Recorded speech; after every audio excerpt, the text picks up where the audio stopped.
आत्मा इस संसार में दृश्यमान सभी कुछ नाशवान है।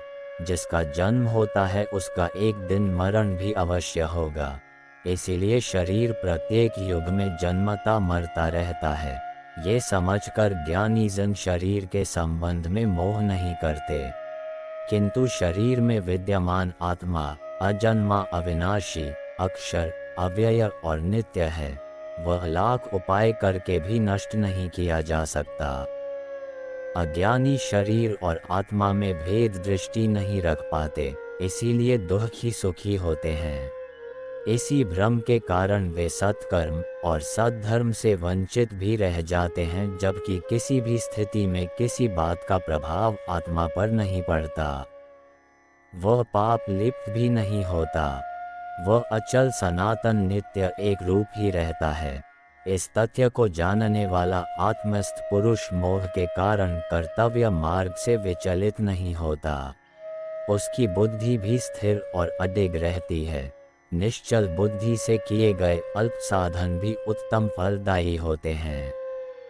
परमात्मा लोक वेद में प्रसिद्ध पुरुषोत्तम ही परमात्मा है।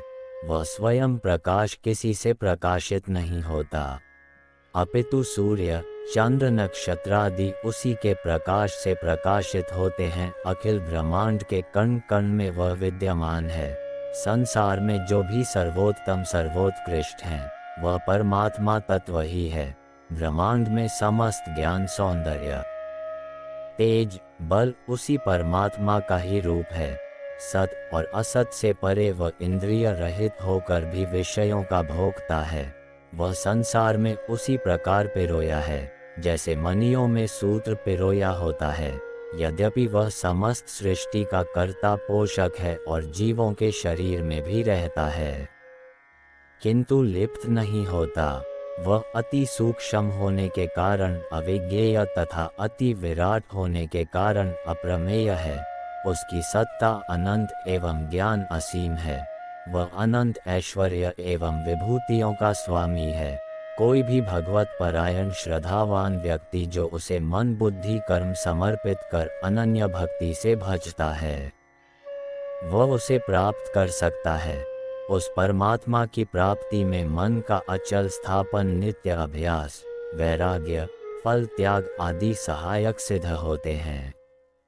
मन इंद्रियों को वश में रखने वाला दृढ़ निश्चयी, हर्षामश, उद्वेग रहित, जो शीत उष्ण मानापमान सिद्धि असिद्धि को एक सदृश समझता है, वह आत्मतुष्ट योगी भगवत प्राप्ति में सफल होता है। दैवी संपत्ति संपन्न व्यक्ति सहज ही परमात्म तत्व का अधिकारी बन जाता है। कर्म गीता स्वयं कर्म संहिता है। इसमें नियत, काम्य एवं निषिद्ध कर्मों के साथ कर्म अकर्म की भी विवेचना है। शास्त्र विहित यज्ञ, दान, तप आदि कर्म ज्ञानवान को पवित्र करते हैं, अतः करने योग्य होते हैं। पुत्र, कलत्र, धन, समृद्धि की कामना से किए गए कर्म कामय कर्म कहलाते हैं। चोरी, झूठ, कपट, छल, हिंसा आदि स्वार्थ के लिए किए जाने वाले निषिद्ध कर्म दूषित होने से त्याज्य हैं। कर्म त्याग मात्र से कोई सन्यासी योगी नहीं हो जाता। जब तक संकल्पों कामनाओं का त्याग न हो। बाहर से मन को वश में करने का दिखावा करने वाले किंतु अंदर से दूषित कामनाएं पालने वाले दंभी होते हैं। निरासक्त भाव से सभी कर्म परमेश्वर को अर्पण किए बिना मनुष्य कर्म बंधन से मुक्त नहीं हो पाता। ज्ञानी एक क्षण में कर्म फलों को त्याग देते हैं। कर्म त्यागने से कर्म करना सदैव श्रेष्ठ है। संसार चक्र संचालन के लिए परमात्मा को भी कार्य करना पड़ता है।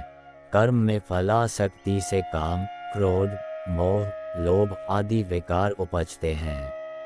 फलेच्छा का त्याग ही निष्काम कर्म है। जो अंतः प्रेरणा से अनासक्त भाव से दूसरों के हित के लिए करुणावान हो कर्म किए जाते हैं, वे श्रेष्ठ कर्म हैं। जब चित्त वृत्तियों को एकाग्र कर द्वंद्व रहित हो एक ही भाव से परमात्मा में चित्त नियुक्त करते हैं, तभी योग होता है। त्याग सर्व भव त्याग को त्याग कहा गया है। समस्त कामनाओं, संकल्पों, फलेच्छाओं को त्याग देने वाला सन्यासी होता है। कुछ निषिद्ध एवं काम्य कर्मों के त्याग को भी त्याग कहते हैं, जबकि नियत कर्म, यज्ञ, दान, तप आदि सत्कार्य त्याज्य नहीं होते, अपितु इनके विधान में प्रमाद त्याज्य है।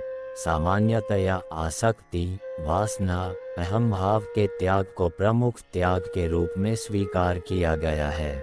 सत्कर्म में गहरी रुचि, परम पुरुषार्थ में उत्साह, निस्वार्थ पर सेवा आदि त्यागी व्यक्ति के जीवन में उत्साह, प्रेम, प्रसन्नता, शांति एवं आनंद भर देते हैं।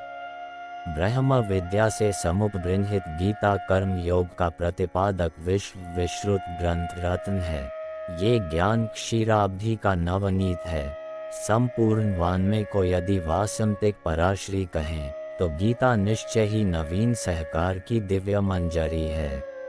परमानंद की अनुभूति के लिए गीता ज्ञान, कर्म और भक्ति की त्रिवेणी संगम का नव्य प्रयाग है। वेद शास्त्रोपनिषद भारतीय वाङ्मय में जो विशिष्ट ज्ञानधारा प्रवाहित हुई है, उसमें गीता ज्ञान गंगा का विशेष महत्व है। धन्यवाद और हमेशा मुस्कुराते रहें।